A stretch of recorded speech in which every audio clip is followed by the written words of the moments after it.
So this video is going to be slightly out of order. I have been doing North Carolina camp videos alphabetically, starting with Cape Fear, and I was going to keep doing that, but I decided to do something a little different, try a little bit different format out, and this is the Walter Hines Page Council camps. I'm going to start with the early scouting in the area that was under Walter Hines Page Council and kind of go through it like a timeline almost of the area up until it eventually merged into Occoneechee Area Council. So first we have council designations. I'm not sure where I got this Southern Pines Council 1919 to 1924. That was what was in my notes. There's one article that kind of refers to a Southern Pines Council, but I don't see anything else. So I'm really needing some more information to be able to confirm that that did exist, it existed during that time period, and so on. Then you have Walter Hines Page Council, which was a first-class council. There's an article that says that it started in 24, but the articles that I actually found from that time period are actually from 25, so I'm thinking 25. And I don't have anything on exactly when it merged. I think it merged about 32. And then you have Occoneechee Area Council that it merged into. Occoneechee Area Council started in 1930 and has continued on as Occoneechee Council till today. So you can see that scouting started in Moore County in the early teens. In the article on the right from 1916, it talks about the Boy Scouts from Southern Pines escorting Old Glory. Not a great photo on the left, but I thought it was kind of interesting. Now in the article on the left, we see that a Mr. Chandler of Southern Pines has given 1 acre of land at Thagard's, where the boys will erect a shack and they will live during their camping days. This is kind of interesting. The camp book mentions a Camp Holden at Thagard's NC. I'm guessing this is what it's talking about. I'm not really sure. 1 acre of land is not a large camp, but this is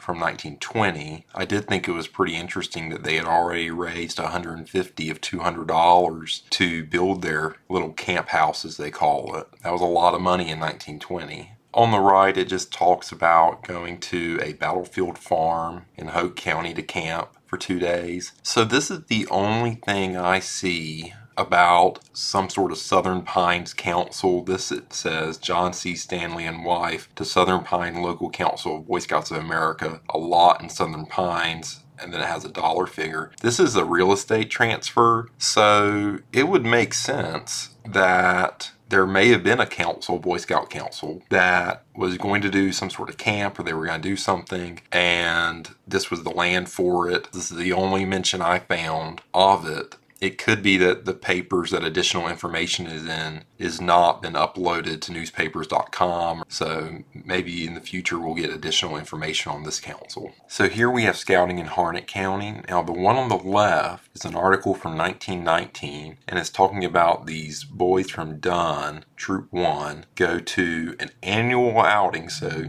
this isn't their first one, so they've been doing it for a couple years, at White Lake in Bladen County. So in the article on the right is talking about a troop from Lillington, and they're going to Rich Mill site. The 1921 article is interesting because it talks about in camp on Little River. And then when we come to 1922, we see that the boys are also camping on Little River again.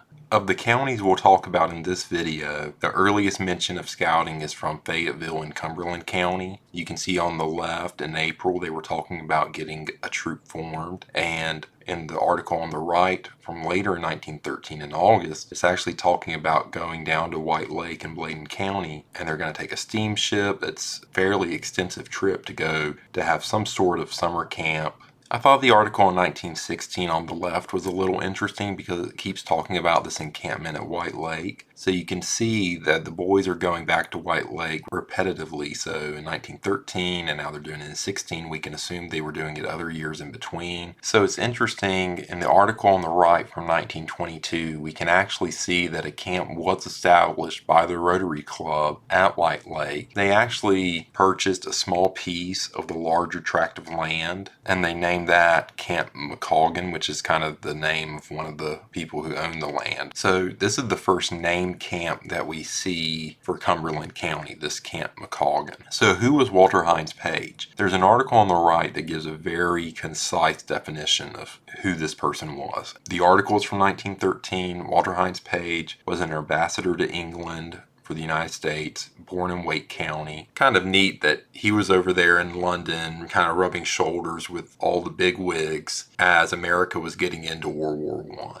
That kind of gives you a little bit of background on who he is as we start to talk about the council that was named after him. So let's talk a little bit about Walter Hines Page Council. The article on the left is from the 1925 Charlotte Observer. James E. West actually came to a dinner in Charlotte and he presented a charter for Walter Hines Page Council. At the time of the charter, it was covering Moore, Lee, Harnett, and Cumberland counties. There is a later article I've seen that names 1924 as the year the council was formed, but I'm going to stick with the 1925 date because that was when James E. West presented a charter to them. I covered Moore, Harnett, and Cumberland counties early scouting. I couldn't find very much, really anything, on Lee. I'm guessing their papers have not been digitalized. The article on the right is kind of important because you can see that the scout executive in 1925 for Walter Hines Page Council was J.W. Jesslyn. So that lets you know, it was a first-class council with a paid staff in 1925, the year it was formed. Also note, kind of interesting, is the counties have changed.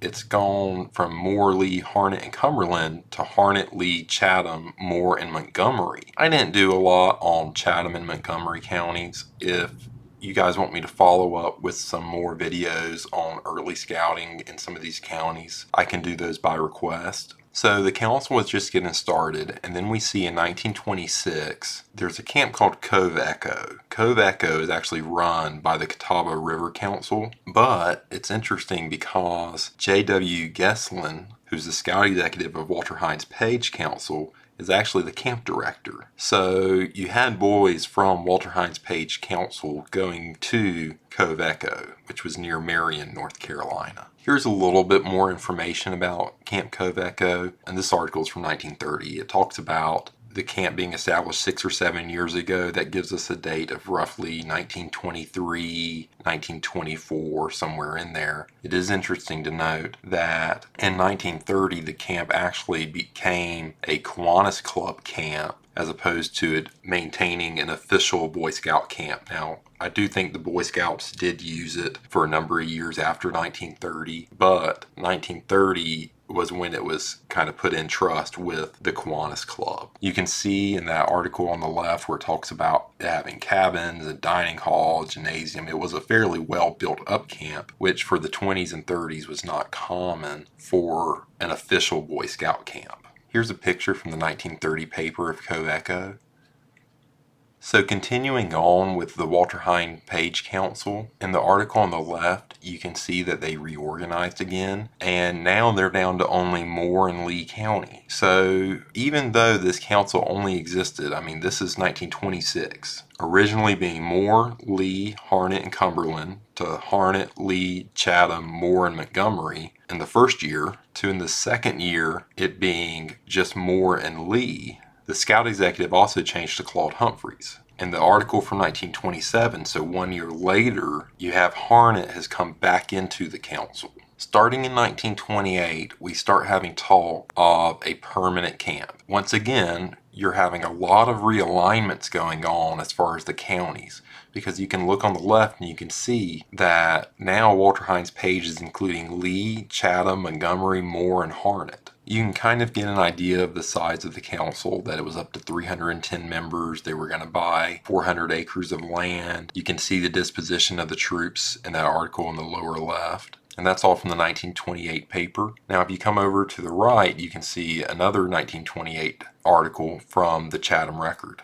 The interesting thing here, and so this is the 28 article, 1928, if the development is being financed by the sale of first mortgage bonds bearing interest at the rate of 6% secured by 410 acres of timber, land, and improvements. The bonds are in $100 denominations Every effort is being made by the committee to dispose of the remaining $3,000 worth of bonds prior to July 1st, and the camp will be located 18 miles from Sanford near Buckhorn Power Plant of Carolina Power Company. So then we have two more articles from 1928, and we get the name of the camp. I'm not sure how you pronounce this. I'm going to call it Camp Looney. And we see that Camp Looney is going to open for its first season, 1928, in July. Now, this is so cool. What an amazing article to find. So, we have these articles talking about Camp Looney, and I'm going to kind of read the article just because this is just so cool. So, with the election of the 4 Scouts into Fondest d'Honneur, and my French is not very good, so if I butchered that, I'm sorry, honor organization, the first week at Looney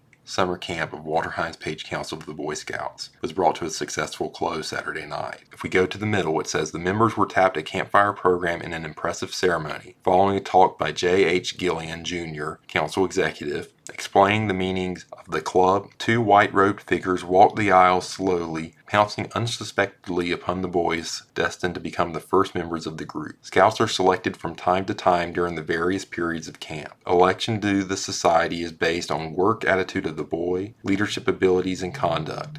At the end of each 2-week period, the boys selected into Fondest d'Honneur will be awarded camp emblems. At the end of each period, a session of the Court of Honor will be held to examine these scouts who have passed tests and merit badges. At this time, camp emblems will be given and awards will be made. Looney is situated on the top of a high hill near Corinth, about 18 miles from Sanford. 7 spacious cabins containing 10 bunks each house the scouts. Swimming is held in a recently constructed lake on one side of the hill, while campfire ceremonies are held in a natural forest theater in a valley between 3 hills. Practically all of the work is an outdoors type. This is the first permanent summer camp. So, Fondest d'Honneur, but that translates to Son of Honor in French. So I think that is pretty cool that they had this kind of an honor camping society in these early 20s, and they were awarded camp emblems. Now, I don't know what those emblems were. I don't have any idea what they looked like. Obviously, I don't know of any in collections. I don't know that anyone knew about this organization. I've never heard of it, but I sure thought this was a really cool article to find. So here's another excerpt of an article from 1928 talking about the Honor Society, and it talks about that 11 scouts were tapped during the 2-week period, and you can kind of see towards the bottom it talks about that there are 11 scouts from the council wearing the emblem of honor. What the emblem of honor was, I have no idea, but how cool is that? Now notice in the article on the left from 1928, you can see that there's been another realignment and we're up to 8 counties with Lee, Moore, Harnett, Cumberland, Hoke, Montgomery, Chatham, and Sampson counties. In the article on the right, you'll see from 1929 that they were using Camp Looney again. So we know they used it 28, 29, and we know they had an honor society. It was a fairly well-developed camp. And then suddenly, 1930, no more mention of Camp Looney. I think what happened is the Depression hit. If we come back to the 1928 article from the Chatham Record, you can see that the bonds were secured by the amount of land, what was on the land, basically the timber and the buildings they had built and all that. So likely what happened is the council had to sell the camp to pay back the people who held outstanding bonds. I'm guessing. I'm not sure exactly what happened, but my best guess is that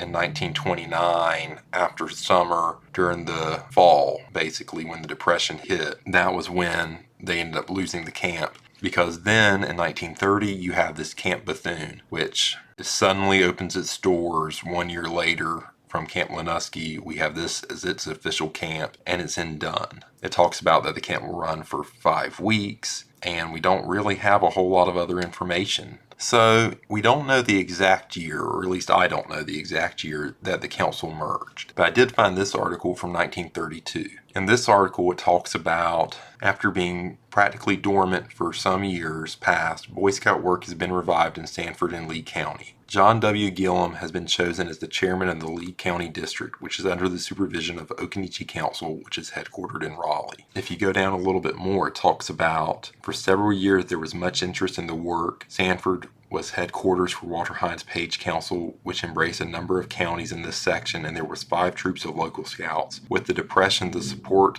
of the work largely ceased and interest lagged, the result being only 1 troop here where there had been 5. So we really don't know exactly when, between this 1930 time period, from when they had to switch from Camp Lenuski that they had developed into this new Camp Bethune, to this 32 article. But that's a pretty narrow window. So 31, earlier in 32 maybe, that was when the merger happened. Then we have this, and this is very interesting. So this is a Camp Pinehurst medal, and I was always told, that they had this event in Pinehurst at Camp Pinehurst, and that this medal was given out to the scouts and that it was related to Walter Hines Page Council. Well, it's obviously not, because this medal's from 1933. And we know from that previous article that Walter Hines Page Council ceased to exist prior to March 1932. This medal, it is actually from Occoneechee Area Council from 1933 and Camp Pinehurst. I can't find anything on it. I don't know what Camp Pinehurst was. Maybe it was an event the council did for that 1 year somewhere near Sanford. I just really can't find a lot on it, but I can definitively say that based on the area it's from and the time period, it would definitely be an Occoneechee Council piece as opposed to a Walter Hines Page Council piece. So very interesting. The last thing I wanted to kind of touch on, and I named this slide Seeds for the Future. I think some people may question, well, why does all this history matter? I mean, Walter Hines Page Council, it was only around for a couple years. Eventually they got wrapped up in Occoneechee Council. It's, what's the real point? Well, I think that is kind of the thought that in the past, they didn't know they were going to merge. They were doing great up until the Great Depression hit. They were becoming a powerhouse with 8 counties and had their own developed camp, and everything would seem to be going great. And then suddenly Depression hit and everything changed. So we always need to make an effort, and we don't really know how that effort of what we're doing today will pay off in the future. All we have to do is try our hardest and hope. And sometimes by planting the seeds today, they grow into things we could have never imagined. So the small little Walter Hines Page Council that's disappeared from memory. So in one of the troops in that council in Sanford had 2 Eagle Scouts, and it was John Reeves, Troop 2, and his brother. And his brother's name was Coke Reeves. I thought that was really interesting when I saw that in the 1930 News and Observer article. Well, the name Reeves really stuck out to me because it immediately made me think of Camp Reeves. I thought, oh, there's no way these 2 boys from this council that no one ever remembers anymore, there's no way they could be the ones that Camp Reeves is named after, right? Well, then I pulled up the article from 1966, and it's interesting in there because it talks about that was named in honor of John M. Reeves. So I just thought, wow, this is so cool of linking, a camp that's been used by so many boys and enjoyed so much by the people of Occoneechee Council, and kind of linking that back to the small troop in Sanford that was under Walter Hines Page Council when these boys got their Eagle. I mean, I just thought that was really cool.